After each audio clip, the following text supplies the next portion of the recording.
This is your first one, huh? Yeah. Nice. All right, this is this platform called Humans Decorating Time. This is where I make music with all the talented homies, but I also interview my favorite humans, and my dad is definitely one of my favorite humans. So it only makes it right that we made him the first episode. Cool.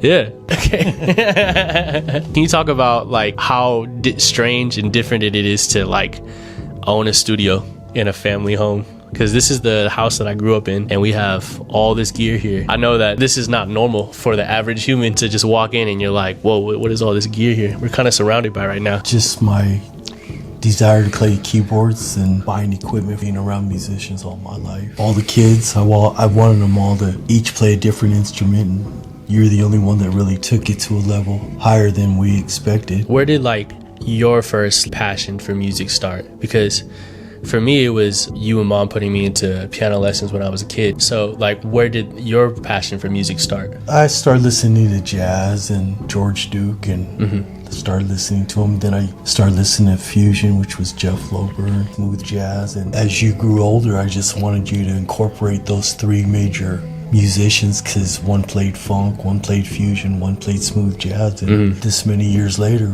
we watch you incorporate a lot of that in your own playing. So it's been a pleasure sitting in the back seat watching you, and we seen the talent in you, so we just kept putting more instruments, and outside of that it's came to this. You helped build this studio. It just used to be a garage. Yeah, it used to be a garage. Like when I was a kid, there was always just music. There's just instruments laying around the house. Yeah. As I got older and like really found a passion for this, I started adding to the collection. It went from a few toys to all the toys that are kind of surrounding us right now in this video. So how many people that have blessed us? Yeah. We've gotten guitars, gotten like pianos donated to us. A lot of equipment. Just when people see the kindness of your heart, and you can't outgive God, and He just constantly knows your heart. So but that fire, that initial like spark for music, it starts with my dad. You know what I mean? It actually starts with my dad. There you go. And now to me, to you. I'm sure like one day when I have a little one, it will carry on like Keep the torch. in the family, yeah. A lot of people don't know this, but my mom and my dad were actually pen pals. Yes. Obviously before I was ever born. What year was that when you guys were pen pals? I think about 1990. The 1990s? Can you talk about how that happened, you being like pen pals with my mom? How'd you even like came to go to the Philippines and meet my mom and everything? So for about 3 years, we were playing the congas and percussion, feeding people out at the waterfront. And one day, one guy I knew, Rich Estrada, asked me to go to his house, and I really didn't want to go. I dropped him off, and he was just demanding I go to inside, and I was reluctant to go inside. I get it, and I'm gonna leave. He says, no, wait, let me answer this phone call. It was a phone call from his pen pal. Oh wow. And he wouldn't hurry up and get off the phone, so just wait for him to get off the phone. I said, hey, tell your pen pal I'd like to have a pen pal just to see what it was like. About 3 months later, I get this letter, because he passed my name to his pen pal. And so we wrote for like three and a half years, just you sending her stuff, and she sending me little trinkets, just she crossed the other side of the world. So because I've already had kids, I've already seen what life was about. Right. What was that initial like feeling? You're like, okay, I'm gonna go to the Philippines now and meet you. Was that like I think it was my mom's ex. He said, hey, you go to the Philippines, you need to marry her. I'm like, whoa, back up. Right. He said, no, see, there's a lot of water between here and there. You'd be doing them a service. And so I wrote to her and say, what do you think about that? She says, no, I know you Americans, we're not like that. Right. When we get married, it's for the right reason. So I knew I found somebody that had morals. So in the end, when I go there to see, I said, well, I'm going to go see you. I ain't got nothing. So I sold all my tools to go up there and see her. I sold a lot of equipment too. So when I went up and seen her, brought to her attention again, because I was only there a week, and I was reluctant. She said yes. So it's basically a stranger, and we just celebrated 31 years of being married. Come on. And so she's the one I really want to break bread with, because she had better morals than me. So she always lifts me up. I lift her up. We fellowship in the proper way now. We've had bad days. Like everybody. Like everybody. But it's just crazy how like it went from your friend having a conversation with his Right. pen pal to being you just been Right. like nonchalant. You said, hey, you should give me a pen pal too. Like Yeah, tell I your was friend that to get bored. I was yeah, that just bored, bored, right? man. And the crazy thing is, if you didn't do that, maybe I don't exist in this room. Yeah, Like exactly. if those turn of events don't happen, like I'm not sitting in this room here with you and this surrounded by all the studio. I So know. so if you like any music that I create, you better thank my dad for for shouting, for saying, "Hey, put me with your friend." I got one last question for you, Ty. Okay. So you're someone who has gone through health complications, just like me.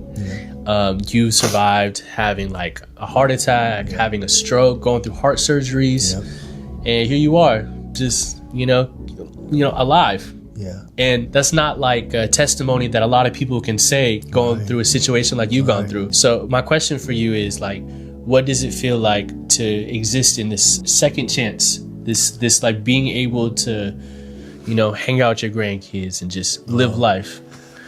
Back then, I was such a partier, having no shame in my game, but it caught up with me health wise. And as you said, I've had 3 open heart surgeries, 2 strokes, 2 neck surgeries, a brain surgery. And I forgot about the surgery here. They cut me open. I don't even remember what that was about. I've OD'd twice in my life before the kids were born, rushed to the hospital. I've had my share. I think the Lord was letting me know, because I know your heart, I'm giving you another chance. Knock it off. And I always scold all my boys, hey man, you got it. To watch what you say, because the Bible says what comes out of your mouth comes from the abundance of your heart. And I fall short of that too. So Come on.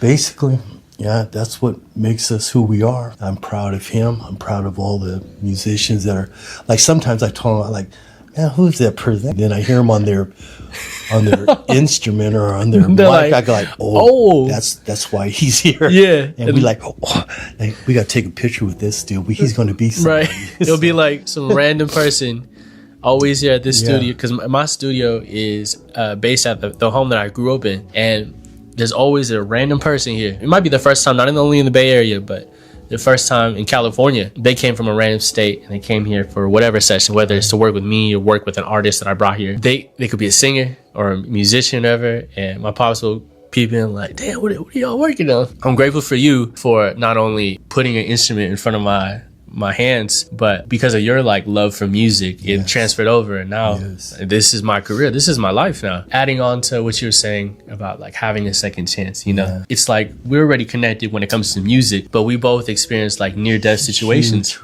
I felt like when I went through a situation where I was able to beat cancer, I told myself that like I have to really be present. You could talk about, damn, today work sucked. I was stuck in traffic and I ain't got no money to pay for no gas. And like my boss pissed me off and all that stuff. Yeah. And like there's all these, we can write this list of all the things that piss us off or like ruined our day. But then you go through this event that happens in your life and you're like, wow, you start reflecting. You're like, I don't have it that bad. Yeah. When you spend like time in the hospital, or you lose a loved one, or you just go through a situation, it could be a heartbreak, it could be a health situation, it could be a friendship situation, falling out with your friends. But there's always like a moment where you realize, you come back to reality, your feet are back on earth, and you're like, oh wow, I don't have it that bad. I woke up this morning, I'm blessed. You know what I mean? But these are like values that have been ingrained in me since I was little one, because of people like this guy right here.